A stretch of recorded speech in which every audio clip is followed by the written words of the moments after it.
Ed is like a beacon of the best kind of fly fisherman, one of the most knowledgeable.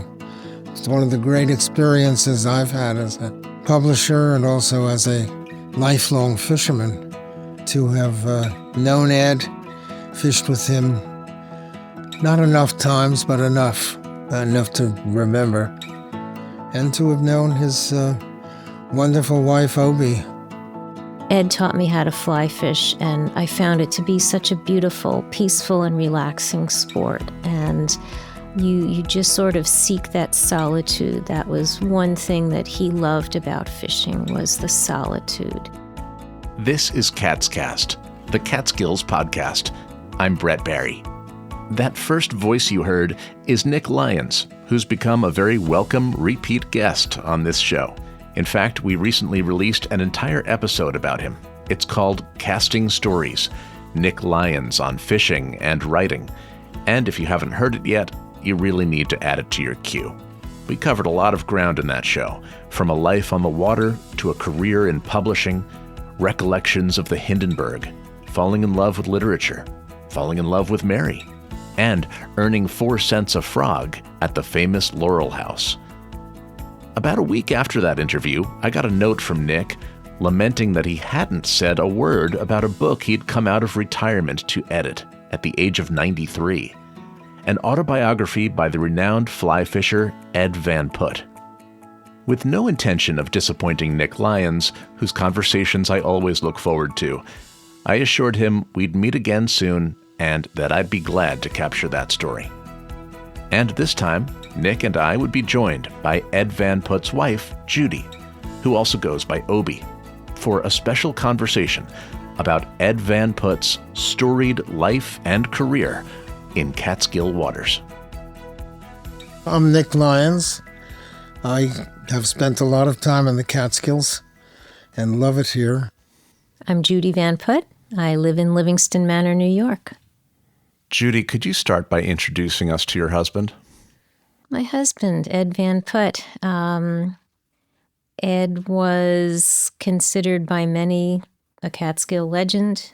He was known for his fishing, his kind and gentle demeanor, very humble, very accomplished, wonderful friend. In fact, my best friend and the love of my life for 47 years. And Nick, he wrote a book that brought you out of retirement. He did indeed. For some years, I deserve no credit for this, but a lot of people would tell me, as a longtime publisher, that Ed had to write a book. So I became the person who nudged him to write it, and then one day I got a call saying he was starting it, but he was afraid of using the word I. He didn't want to make it too personal. He didn't want to sound like he was pontificating. And eventually, through a series of odd circumstances, he didn't get a report from several people who were considering the book. I don't know whether they would have taken it or not, but I thought it was such a strong book that I simply said wildly at the age of 93, well, I'll do it, Ed. Since I had not edited in or acted in publishing for a full 20 years, it was a rather alarming thing for me to have come out of my mouth.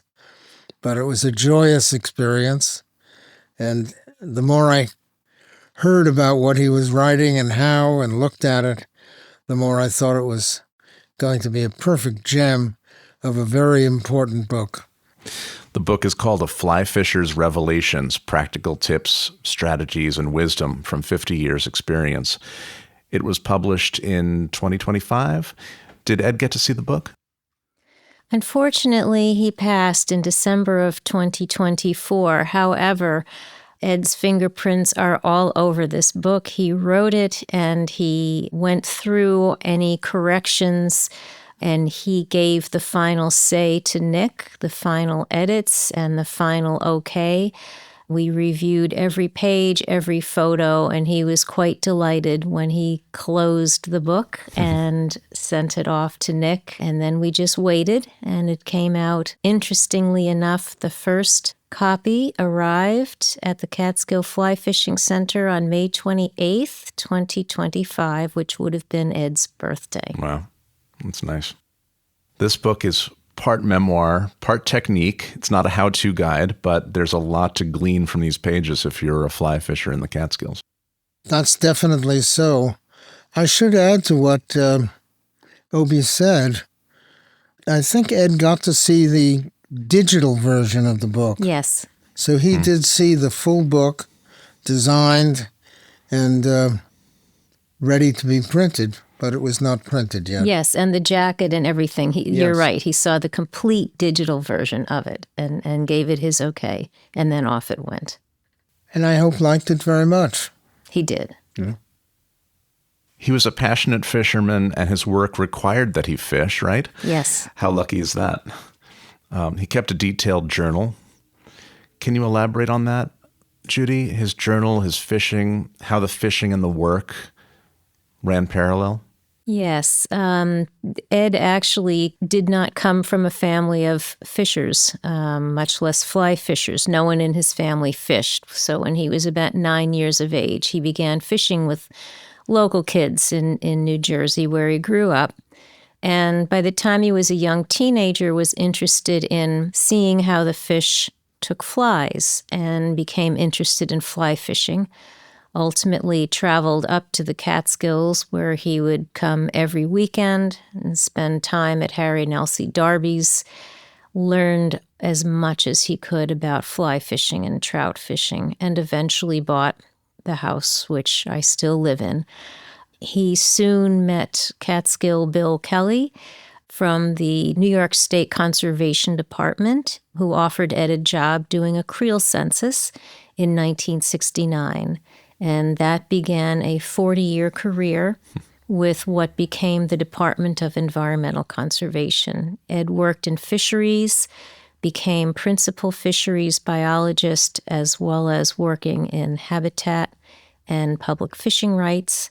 He was obliged to keep a diary during the creel census, and from that decided to keep a separate diary of his own fishing, and kept diaries of his own fishing for almost 60 years, actually 50 years of his own fishing, and from that decided on a 30-year period from which he gleaned information to come up with this book. And a creel census would be like a fish population, a survey of the stock of trout. At the time in 1969, Bill Kelly had just instituted a new catch and release no-kill fishery on the Willowweemaw Creek. So the creel census was twofold. It was to determine any deleterious effects of building the highway, the new Route 17 that was crossing those rivers, as well as to see how the fishing pressure and fishing itself, how the Willowweemaw stood up to the fishing pressure.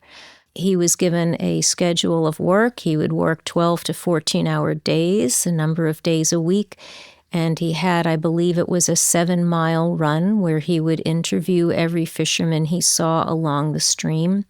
He would ask to see any fish that they had caught and measure them, take scale samples for determining ages and condition of the fish.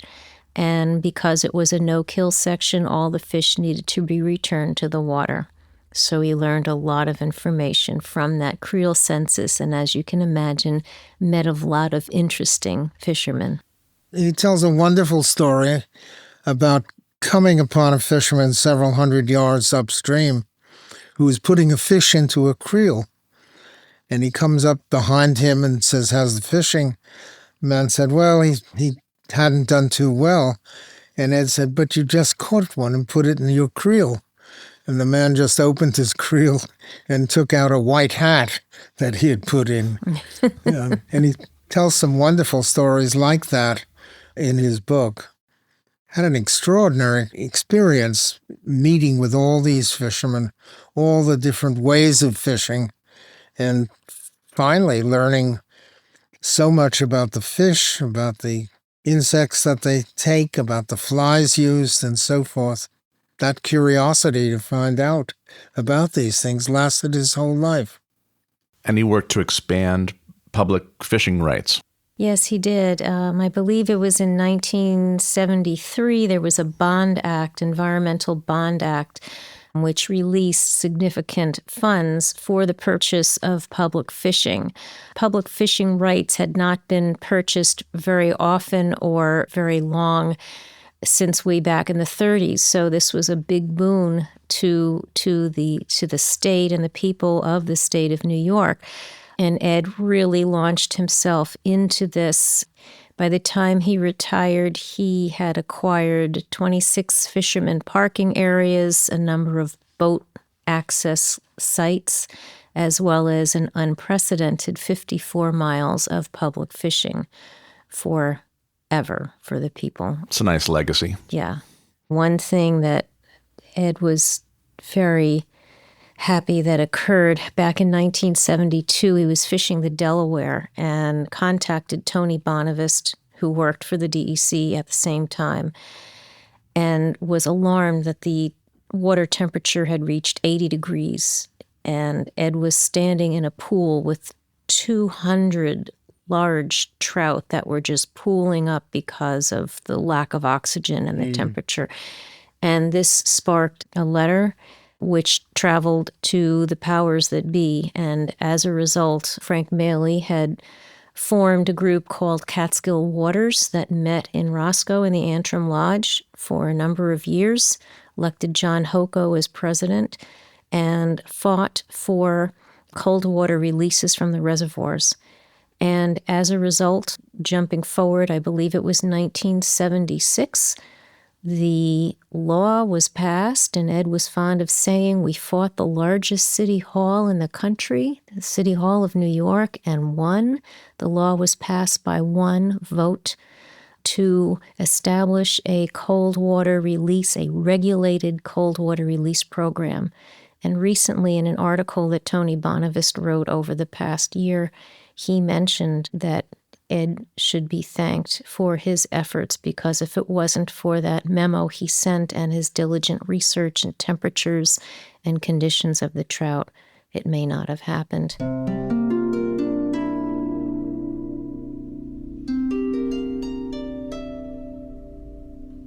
If you were to ask Ed, what is your favorite fishing book of all times, he would always say The Notes and Letters of Theodore Gordon. John MacDonald had compiled many years ago. It's a wonderful repository of the writings of this man who sadly never wrote a book, but was considered the father of American dry fly fishing. His writing was filled with gentility. He just had a wonderful way of speaking and writing and wrote from his heart, and Ed loved it. And through the years in his research, came across 2 unpublished letters that Gordon had written, and Nick and John were collaborating on a new edition of the Notes and Letters. We brought out a new edition. And John had said to Nick about mentioning this to Ed, and long story short, he was so thrilled that he was able to contribute new material to the book that had always been his favorite book. And Ed did as much to keep him alive as anyone. He always mentioned him. He always admired him. And there were some Western writers who denigrated him. Very nasty comments about him being raised up to levels that he didn't deserve. Gordon. And Ed was steadfast in all matters connected to Gordon, I think very wisely. This extraordinary knowledge that Gordon had of the rivers and about fishing and the experiences of fishing, he didn't separate that from the joy and the simplicity and the spiritual aspect of it. I think fly fishing comes off to many people as a very precise and technical sport. You have to read the stream and the weather, the types of insects on the water, and there are thousands of artificial flies to choose from and to try to match what's naturally out there. But Ed has a contrarian view in some ways. He writes in his book, "I never believed it was necessary to directly imitate the various hatches, but I liked tying many of the patterns and assumed that by carrying multiple flies, they might come in handy. From the beginning of my fly fishing experiences, I saw no evidence that rationalized directly imitating the fly that was on the water. Once I learned of the abundance and variety of the mayfly, caddis, and midge species, I could not justify the concept that it was necessary to match the great variety of aquatic insects that inhabited a trout stream. Trout fishing just couldn't be that technical or complicated." And then he goes on to say, "I learned from my diary experiences that there are times when having too many flies to choose from made fly fishing more complicated than it is. Carrying fewer flies can make one a better fly fisher, because having less to choose from concentrates your efforts more on presentation, fly casting accuracy, and tying or buying the best flies possible." So having the tools is one thing, right? But there's a lot that goes behind that in terms of how you're casting, how you're presenting this artificial fly so the fish will take it. It's a philosophy he very much lived by. He didn't set out to prove something. He just wanted to share what he had learned. And it is one of the great lessons that I think all the manufacturers of fly fishing equipment were very sorry to hear, because they want to sell you all the new flies, all the new equipment, all the new rods. Ed used the same rod for about 40 years, a glass rod that he had had specially made to his specifications of the old glass material. Gave him great joy, and I think the fetish of wanting more and more subtle equipment that you don't need turned fly fishing in some respect away from the things that Ed saw as being so important for successful fly fishing: presentation, approach, knowledge of the water, knowledge of where the fly should go and how to follow it downstream. He says the goal is to make the artificial fly have the appearance of a natural fly and float as a natural fly would on the surface film, not in the surface film, and to make the presentation with such confidence that you expect that the trout is going to take the fly and are surprised if it doesn't. That's how I fish. Yes, yes. Ed was a real student of fly fishing, beginning from when he was very young and observing things. He had great powers of observation. He had great eyesight. And when he was working in the Creel census, you can imagine that in a 12-hour day, especially early in the season or on rainy days, there aren't very many fishermen out there to interview. So he would spend those hours studying the stream and studying the fish, taking a little pebble or a leaf or a pine needle and tossing it in front of a rising fish, or tossing it out there and just watching to see if a fish came up and took it. He found that if you cast your fly in such a way, as delicate a manner as possible, looking as natural as possible when it lands on the water, and it's on a collision course with when the trout is going to rise and take it, you almost always are successful in achieving that fish taking that fly. His ideas about fishing were relatively simple. He, again, by continuous study and observation, learned that although it's fun to have lots of equipment and it's wonderful to tie all sorts of different flies and look at them, they're beautiful, but they're really not necessary. You can actually take the fly that you have and make it work for you and learn how to cast it and present it properly so that it takes the fish. The other thing, not that he didn't believe in matching a hatch, he would go with a general size and shape, be it an upright wing mayfly or a back wing caddis or stonefly or tiny midge. Color was important, whether it was light, medium, or dark, but he found that if you presented the fly accurately and delicately, that was the most important. again and again, he comes back to the Adams dry fly. I've recorded lots of fishing talks, and they always come back to the Adams fly. What is the Adams fly? The Adams fly is a great all-around fly that doesn't imitate anything in nature, but it is similar to many flies. You can fish it in a Hendrickson hatch. You can fish it during light Cahills. You can fish it any number of times, Isonychia hatches. It has a blended hackle of gray and dark brown grizzly color. It has a light bluish muskrat dun body, and it was one of the flies that Lee Wolf also said he felt was the buggiest of them all in Lee Wolf on Flies. He loved the fly. I think when it was originally tied, the wings were not upright, but Ed began to use the upright version wing and tied that fly in many different sizes. And when all else fails, he'd go to the Adams, and we found that it usually produced fish. He mentions that in his journals, he used the Adams. About 75% of the trout he caught on a dry fly over a long period of time were caught on the Adams. It's that number. And it does force you to practice the other aspects of fly fishing that he thought was so important. He thought the fly was the most important, but he did not think the particular fly was necessarily what finally was decisive. He spends a lot of time describing the exactness with which he ties the Adams. It was not just an Adams, it was his Adams that caught those fish in large numbers. And he would tell you he wasn't a great fly tyer, but he paid attention to proportion and having the best materials he could. We raised chickens for many years, many of which were descended from Harry Darby's birds.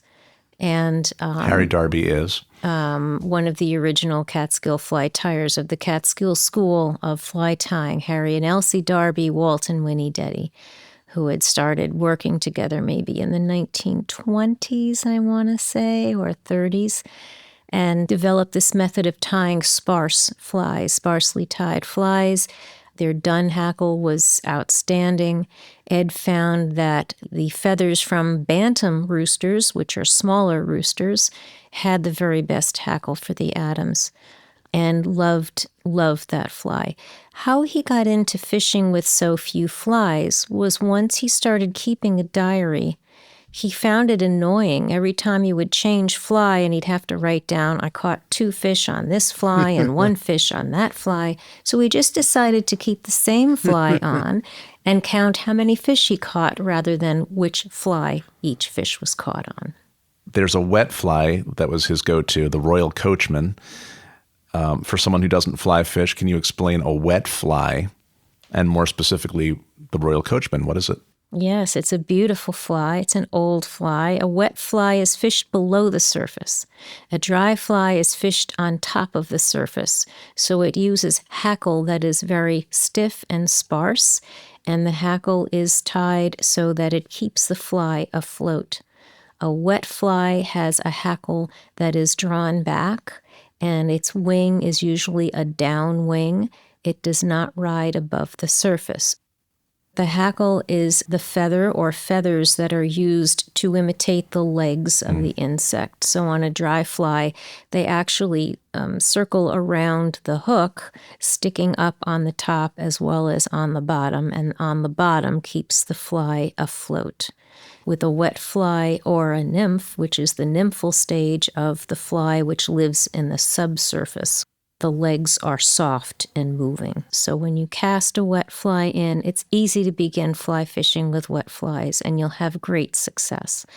That's how we taught our children to fish, was first with wet flies, because you toss it in, allow it to swing in the current, and then sort of twitch it upstream a bit, which causes the hackle to move, similar to the legs on a natural swimming, the stage of the fly itself. Royal Coachman has a white wing, and its body is green and red, and it has dark brown hackle. It's very beautiful. Judy, you didn't just pick this up from watching Ed fish. You fish too. Yes. Do you still? Yes. I just started tying flies again because I need flies to fish with. Where did his skill and intuition come from? Was it just a lifelong connection to the craft of fly fishing, or was there something else? I think it was innate. Ed learned all of this on his own and found that he had this keen ability to study things closely, observation and study and research. He loved fly fishing once he got into it, loved the history of it, the people, the flies, the patterns, all of that, and did diligent research. Quite by happenstance, he was employed by the DEC and learned that some years back, many years back, there was a program of salmon in the Delaware, stocking salmon in the Delaware, and he wanted to see if that had really happened. And he found in the Hancock Herald, there was an office in Hancock, New York, bound editions of the old newspaper from the early 1900s, and then was fascinated to learn that most fishing editors, not only of the Hancock Herald, but most of the fishing newspapers and magazines in and around the Catskills, most editors, I'm sorry, not fishing editors, most editors fished. So there would be big news of the week if someone caught a large trout or a large number of trout, and began, just for his own pleasure, reading and borrowing copies of newspapers. He happened to meet Alf Evers in Kingston Library one day, and they were discussing research, and Alf told Ed about interlibrary loan, and we became instant patrons of that service, and he started thinking he could formulate a book on the history of trout fishing in the Catskills, with the idea in mind of the Catskill Fly Fishing Center, which was newly being formed some 35 years ago. From that, we traveled to libraries and newspaper offices, universities, north and south, all throughout the Catskills, many, many different places to continue research. And that became the basis for his books. His file on the beaver kill grew so much that he did his first book, which Nick published back in 1996. And then in 2007, I believe, Trout Fishing in the Catskills, and he's written more since then. But it was that innate love and desire to research the history that drove him. So, Nick, as someone who's published other books of Ed's, what makes this one stand out? It's very personal, and it's not personal in the way that someone who's beating his own drum. And I find the fishing field just filled with books where the ego has just taken over. It's not that Ed does not have an ego, had an ego. It's that he is honest about himself and about what he caught. I think that's what struck me right away. I had met Ed almost the first summer I spent in Woodstock with my family, when a man named Frank Maley had said, "You don't know anything about the Catskills. I want you to spend the day with Tony Bonavist and Ed Van Putt." And in fact, they took me out and rode me around the Ashokan, and I was so dumb that I was wondering how you could fly fish on the Ashokan in 40 feet of water. And then we drove up the Esopus. They showed me a spot where someone had just taken a 18-pound brown trout or some huge monster of a fish. And I said, "Oh, I'm going to want to fish that." And they said, "Well, the fish is gone. He's no longer there." But it was a lovely day, very memorable. Both of them were so knowledgeable. And I think that periodically, over a long period of time, I kept learning to respect Ed more and more. And when he did the beaver kill, it came to me blind. I had not known he was working on it, I could tell that the voice, the steadiness, the care, the quality of the research, which I'd learned from the academic world, was just of the highest level. And I trusted the book immediately and knew that it was something fresh and real. Nick, you're a lifelong fisherman. We've talked about that in other interviews, and a publisher of books about fishing. So reading a book like this must come with great satisfaction and the recognition of a shared experience. It was delight. It was a surprise to me that Ed had written it and that he was finally going to do this thing. And Obie was an extraordinary help throughout the whole process, but it was exactly what I wanted. I wanted to know about his life, how he came to be a legend in the Catskills, and particularly in the area surrounding the Beaverkill and Delaware watersheds. It was a particular pleasure because Ed is a particularly special human being. Careful, quiet, always knowledgeable, never saying anything that I doubted. And I had fished with him, I don't know, 6, 7, 8 times over the years. And he was a beautiful fly fisherman.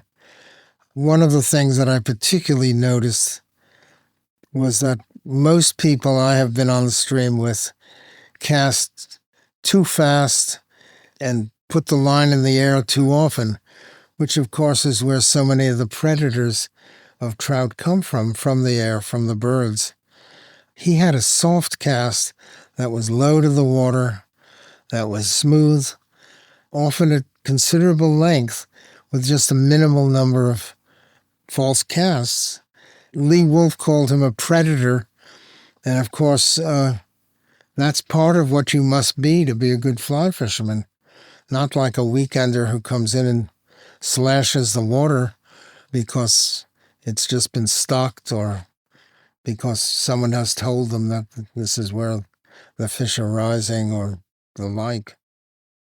He acknowledges the good fortune of living in a fishing town, Livingston Manor, where he writes that a call-in to a local fly shop can provide an angler with all the info needed for a successful day on the Willowee Creek. Does that kind of interaction still exist? Oh, yes. Yeah. Yes. I mean, when Hendricksons are hatching, people may not necessarily fish, but they know the Hendricksons are hatching. You can talk to someone in Peck's Market or the barber shop or the Jeff Bank or the post office, and people are talking about the fishing. You'll see people wandering around Livingston Manor crossing the road wearing waders. There are a couple of fishing access sites there and stores, and it's a wonderful town. And Roscoe, just 6 miles downstream, similar, although in Livingston Manor, the river runs right through the town. 3 bridges over the river in Livingston Manor.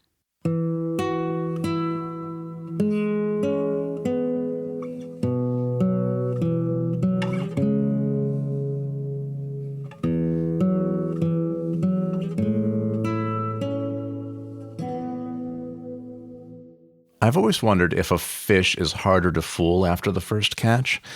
And there's a whole section in this book about catching the same fish twice or more than twice.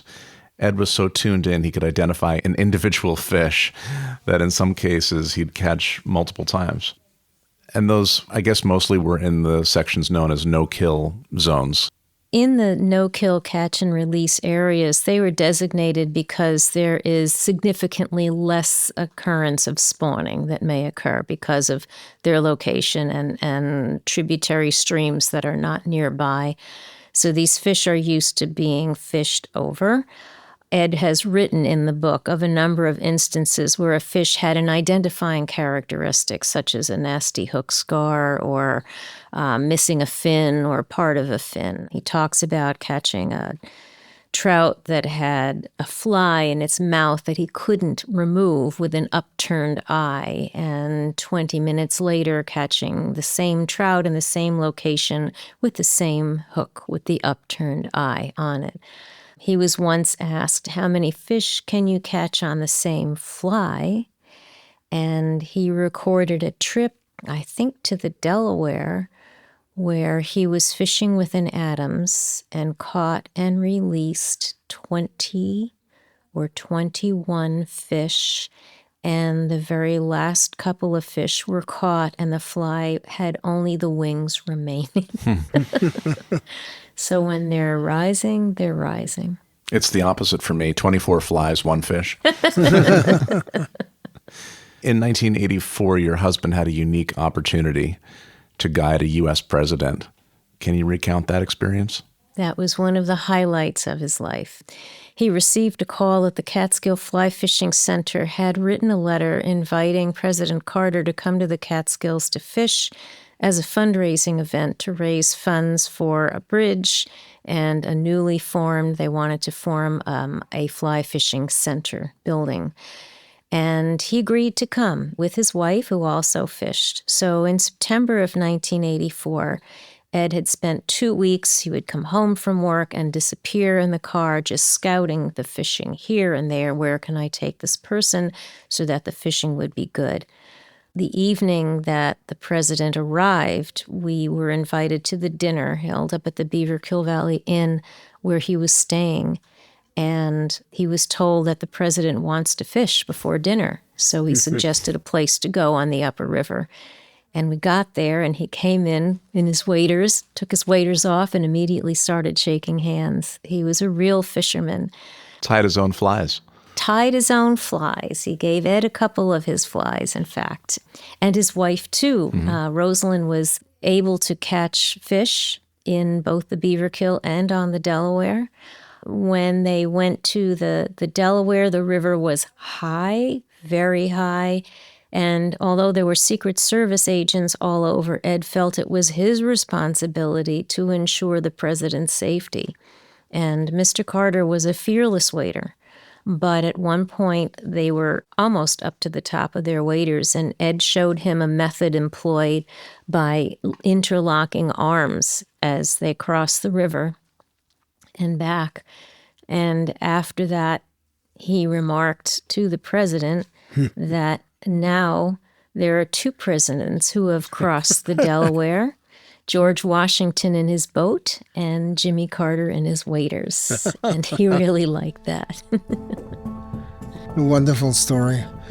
And President Carter, for many years, contacted Ed and seems to have enjoyed his company. They were friends. Yes. They became friends. Yes. And it's one of Ed's rare qualities. I'm sure he had his tough moments, but I know him as someone who made friends very easily. Yes, he was a wonderful person, and in fact, they would talk at the end of each day. Ed spent each day with them. We had a couple of dinners together. He said that he and his wife would talk about Ed every night before they left, and leaving Ed was one of the most difficult things about that trip, was leaving. Corresponded through the years.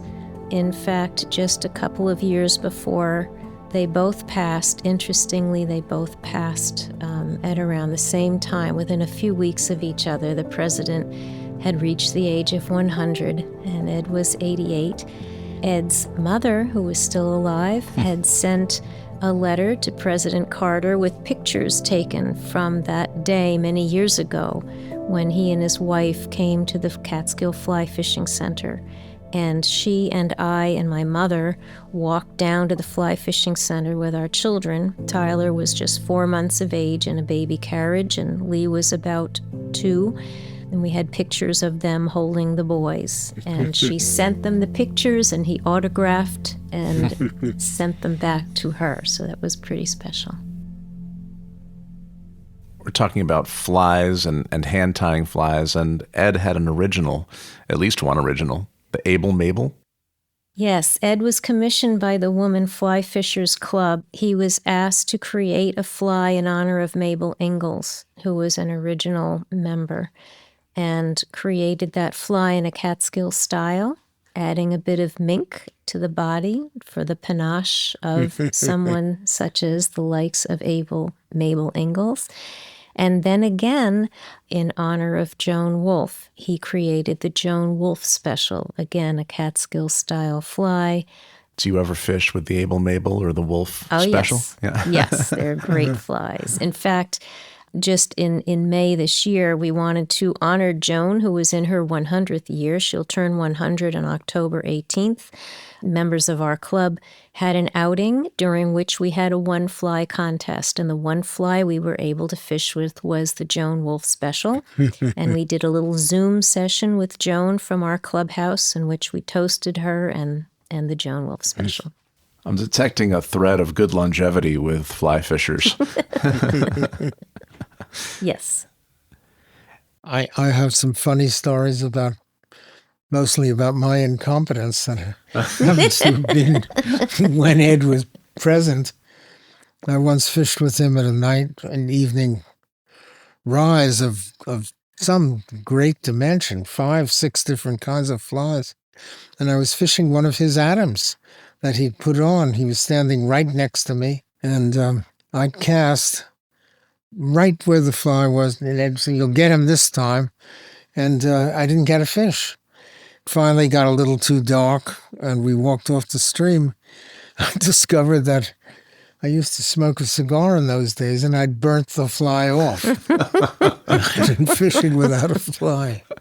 Fishing with the great master of the Catskills in the right spot at the right time, and I burned the fly off. How shall I describe that wild, beautiful stream with features so like those of all other mountain streams? The solitude was perfect, and I felt that strangeness and insignificance which the civilized man must always feel when opposing himself to such a vast scene of silence and wildness.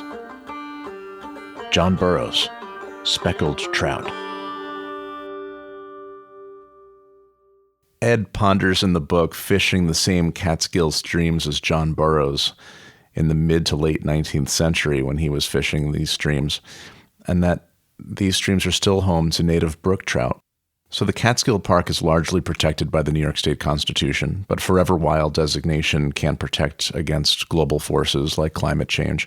Do you think it's possible for fishers 50 years from now or 100 years from now to have and share some of the same experiences that Ed had or that you two had? Hopefully. I hope so. Yeah. I hope so, yeah. It's hard. Things are changing so quickly that AI will sneak onto the trout streams and other things will happen. And there's been a tremendous growth of fly fishers, and that's going to put more and more pressure on them and turn a lot of what was the soul of fly fishing, which is dependent upon the wilderness and the wild, it's going to change it to something different. The tendency is to have self-supporting rivers and to eliminate most of the stocking. This has happened in Montana for some years. It's happening more and more in our time. But that's going to be if that ever changes because of the pressure, it's going to change from stocked fishing, which Ed, as a young man, determined that he never wanted to do. Yeah, and those boyhood streams, Meeker Hollow and Hardscrabble Brook, they still contain heritage strains of wild brook trout, as do a lot of our Catskill streams, further and further upstreams. Brook trout require the cleanest, purest, most highly oxygenated, and coldest water. Water, as it is colder, retains more oxygen, which is critical, and they are the most sensitive to environmental disturbances. Hopefully, those protections of the rivers and the beds around them and the banks and the forests will continue. Hopefully, they'll still be protected by clean waters and environmental laws that keep the waters clean and the air clean and safe. All of those things will come into play. So hopefully 50 years from now, our grandchildren and their children will still be able to fish for trout. I think Ed was one of the few people who seemed to maintain his own connection to fly fishing at a time when it became more and more a game of going to some exotic part of the world and catching particularly large fish in Patagonia or even Montana or other places. And Ed found in fishing a little feeder creek in the Catskills filled with wild brook trout to be a joyous and soulful kind of fishing. And I hope that remains. Everything that over-promotes automatically kills. And I think Ed stood against that, and he showed how much is lost when that happens. I'm sure there are many things, Judy, throughout your day that connect you back to Ed, but fishing must still be a special experience in that way. Absolutely. Yeah. I think of Ed all the time. I carry him with me in my heart. His picture is all throughout our house. All of his things are still there. He taught me how to fly fish. I fished with my dad from the time I was probably 2 or 3 years old and learned the ins and outs of where the fish were, so I sort of could read a stream already. But Ed taught me how to fly fish, and I found it to be such a beautiful, peaceful, and relaxing sport. And you just sort of seek that solitude. That was one thing that he loved about fishing, was the solitude, and found as more and more anglers came to the stream, would sort of shy away from the overpopulated areas and seek the wilder places to fish. And this book is another nice connection, Nick. Yes, it's. I had the great joy in my little career as a book publisher in this field to publish a number of books that sold very well and became quite famous in their ways, books that sold several 100,000 copies.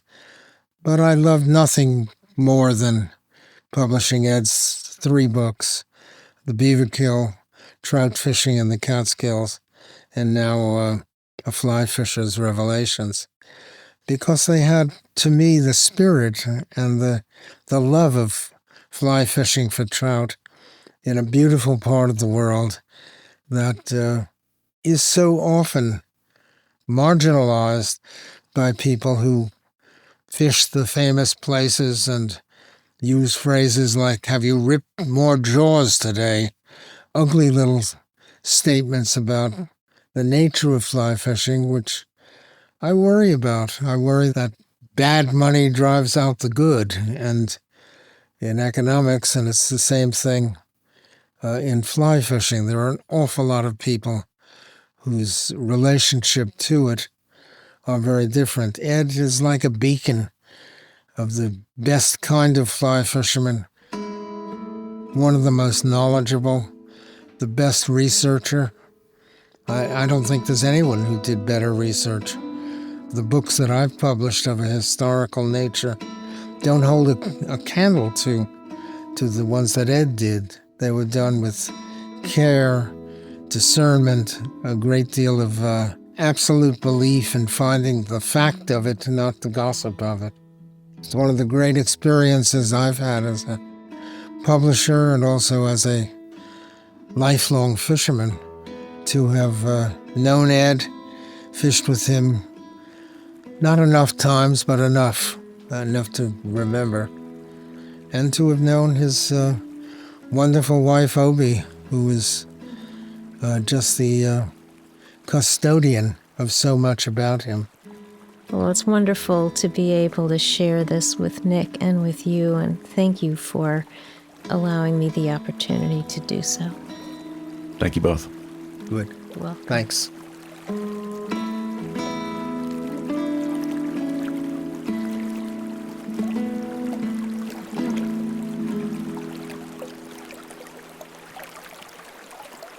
Catscast is a production of Silver Hollow Audio. Please follow us on Apple Podcasts, Spotify, or wherever you stream your podcasts. And if you're a fan of the show, give it a rating or tell a friend. You can connect with us at catscast.com, where you'll find a full archive of shows, fully transcribed and searchable. Transcription by Jerome Kozlowskis. I'm Brett Barry. Thanks for listening.